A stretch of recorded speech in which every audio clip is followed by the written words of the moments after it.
নমস্কাৰ দৰ্শকসকল, মনময়ূৰীজ ব্লগলৈ আপোনালোকক স্বাগতম জনাইছোঁ আৰু কিছুদিনৰ বিৰতিৰ পিছত আজি আপোনালোকলৈ পুনৰ এটা ভিডিঅ' লৈ আহিছোঁ। আৰু ভিডিঅ'টোৰ আৰম্ভণিতে মোৰ চেনেলটো ছাবস্ক্ৰাইব কৰি দিবলৈ আপোনালোকক অনুৰোধ জনাইছোঁ। আৰু আজিৰ ভিডিঅ'টোত আছে আপোনালোকৰ কাৰণে থলুৱাভাৱে ৰন্ধা এসাঁজ।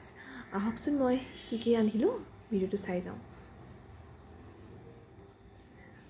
প্ৰথমে অলপমান শাক মানে কি দেখিছে চাগে, ৰঙালাওৰ কোমলীয়া আগ অলপ ছিঙি এয়া ভালদৰে চুচবিলাক গুচাই মানে আহবোৰ গুচাই এনেদৰে সৰু সৰুকৈ ছিঙি লৈছোঁ আৰু আলু চকলিয়াই লৈছোঁ, লগতে আদা নহৰু পিঁয়াজ এইখিনি আৰু অলপমান সৰিয়হ তিয়াই লৈছোঁ অকণমান নিমখ দি পেলাই।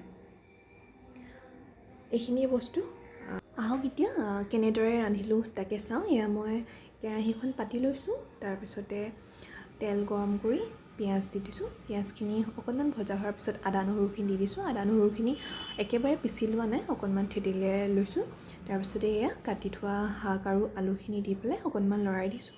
আৰু মই ইয়াৰ পিছতে দি যাম সৰিয়হখিনি অকণমান পিচি লৈছোঁ। পিচি থোৱা সৰিয়হখিনি দিম। তাৰপাছতে নিমখ হালধি দিম আৰু গাপতে এইখিনি সিজাই পেলাম। আৰু এয়া নিমখ হালধি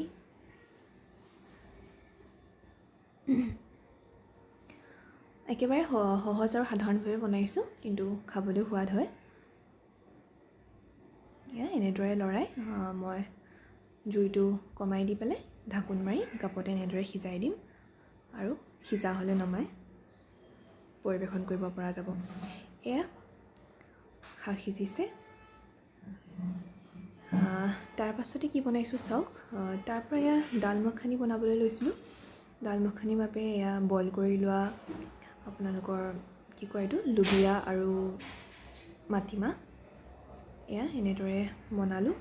মোৰ দাল মাখানিৰ ৰেচিপি মই আগতে দিছোঁ, মই লিংকটো ডেছক্ৰিপশ্যন বক্সত দি দিম, আপোনালোকে চাই ল'ব। এয়া দাল মাখানি ৰেডি হৈ গৈছে। আৰু আজি সাজৰ স্পেচিয়েল আছিল গাহৰি মাংস কচুৰে সৈতে ৰন্ধা। তাৰ বাবে এয়া বস্তুখিনি চাই লওক কি লৈছোঁ। বইল কৰি ৰখা গাহৰি মাংস, পিঁয়াজ আৰু ডালকচু, লগতে আদা নহৰু এইখিনি। এতিয়া কেনেদৰে ৰান্ধিলোঁ সেয়া ভিডিঅ'টোত চাই যাওক। এয়া এখন কেৰাহীত তেল গৰম কৰি লৈছোঁ।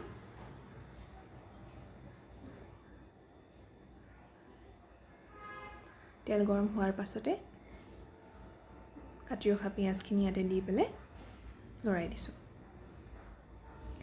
আৰু এয়া খুন্দি থোৱা আদা নহৰুখিনি ঠিক একেধৰণে আদা নহৰুখিনিও ভাজি লৈছোঁ ইয়াতে।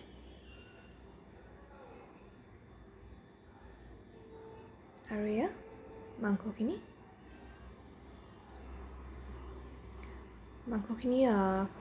এটা চিটি মাৰি পেলাই বইল কৰি ল'ব, তেতিয়া ইয়াত কিবা বীজাণু আদি থাকিলেও নাইকিয়া হৈ যায়। এইখিনি মই দুটা আলুৰে সৈতে ইয়াতে দি দিছোঁ। তাৰপৰা এয়া অলপমান মাংসখিনি সিজিব ধৰাৰ পাছত কচুখিনি অলপ পিছত দি দিছোঁ, একেলগে দিয়া নাই, কাৰণ আগতীয়াকৈ দি দিলে শাকখিনি বেছি সোনকালে গলি যাব, পিছত একেবাৰে নোহোৱাই হৈ যাব। সেয়ে শাকখিনি অলপমান পিছত দিছোঁ, মাংস অলপমান সিজাৰ পাছত দিছোঁ। তাৰপিছত এনেদৰে লৰাই দিছোঁ। আন্দাজমতে নিমখ দিব ইয়াত। এয়া দেখিছেনে কেনেদৰে কমি আহি আছে। প্ৰথমে দেখাত বহুত শাক যেন লাগে। আৰু এয়া কাটি লৈ জলকীয়া দি দিছোঁ, ফালি পেলাই জলকীয়া, কেঁচা জলকীয়া দি দিছোঁ। তাৰপাছতে মই ইয়াত দিম অলপমান নেমুৰ ৰস। এয়া মই ইয়াতে নেমুৰ ৰস দি দিছোঁ। নেমুৰ ৰস দি পেলাই পুনৰ লৰাই দিছোঁ। তেতিয়া কচুৱে খুব খজুৱাই নহয় জানো, টেঙা দিলে কম খজুৱাই। আৰু এয়া প্ৰায় সিজিছে মোৰ মাংসৰ আঞ্জাখন কচুৰে সৈতে। এইখিনি নমাই ল'ম আৰু নমাই আপোনালোকক আটাইখিনি বস্তু আজি কি খাম ভাতৰ লগত আটাইখিনি দেখাম। এয়া ভাত, তাৰপাছতে এয়া দাল মাখানি,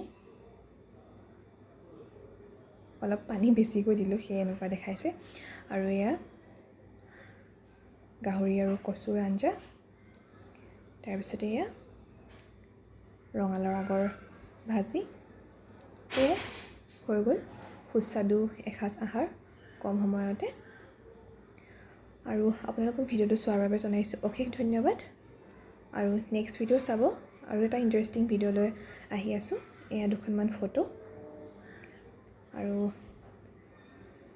যাবৰ সময়ত ছাবস্ক্ৰাইব কৰি যাবলৈ নাপাহৰিব।